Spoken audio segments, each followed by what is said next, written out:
안녕하세요. 우니쌤입니다. 오늘의 한마디 388일차고요. 오늘은 학생 대상 학교폭력 예방교육에 대해서 말씀을 드려볼까 합니다. 시작하기 전에 구독, 좋아요, 알림 설정 부탁드릴게요.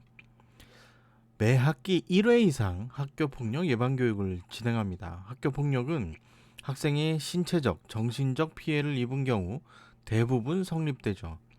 가해자가 일반인인 경우에도 학교폭력에 해당합니다. 이때에는 피해 학생 보호 조치만 내려줄 수 있어요. 일반인에 대해선 선도 조치를 내릴 수는 없습니다. 학생들에게 학교 폭력 예방 교육을 진행할 때 어떤 점에 유의해야 할까요? 지금부터 알아보도록 하겠습니다. 먼저 관계성 교육에 대해서 말씀을 드려볼게요. 학생들은 대부분 미성년자입니다. 다른 사람들과의 관계에 어려움을 느끼고 있는 학생들이 많이 있죠. 상대방과의 관계를 생각하고 미래를 준비해야 합니다. 서로의 관계가 중요한 이유죠. 다른 사람과 나의 관계를 설정하고 유지하는데 서툰 학생들이 많이 있습니다. 나와 다른 생각을 가진 사람들이 이야기도 좀 들어보면서 서로의 생각을 나눌 필요가 있습니다. 사람들과의 관계가 중요한 이유죠. 다음으로 사안 처리 절차에 대해서 안내를 드려볼게요. 학교폭력 사안 처리에 관한 내용을 전달을 하는 이유가 학교폭력 예방교육에서 빠지는 안 되는 내용이기 때문입니다. 학교폭력 사안이 발생하면 생기게 되는 각종 민원의 대부분은 사안 처리 절차를 정확히 알지 못한 경우가 대부분이거든요.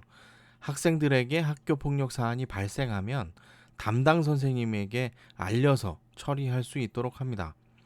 학생들이 학교폭력 사안 처리 절차를 정확히 알고 있어야 하는데요. 빠르게 대처하고 피해 학생의 보호 조치를 받을 수 있도록 합니다.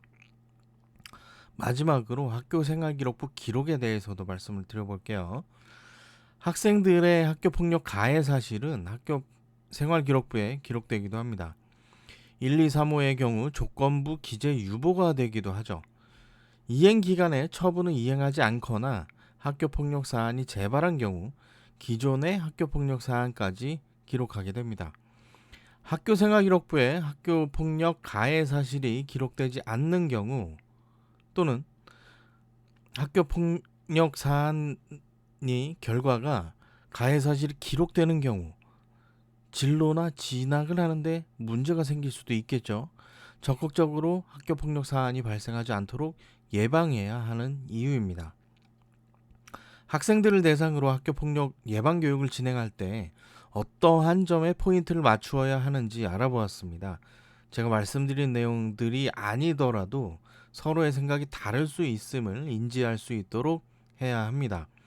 사회는 서로 다른 생각을 가진 사람들이 모여서 이루고 살아가고 있기 때문입니다. 학생들 간의 관계는 서로 존중한 것부터 시작해야 합니다.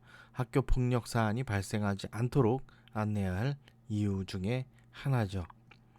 네, 오늘은 학생 대상 학교 폭력 예방 교육에 대해서 말씀을 드렸습니다. 오늘 영상이 유익하셨다면 구독, 좋아요, 알림 설정 부탁드릴게요. 그럼 내일 만나요. 안녕.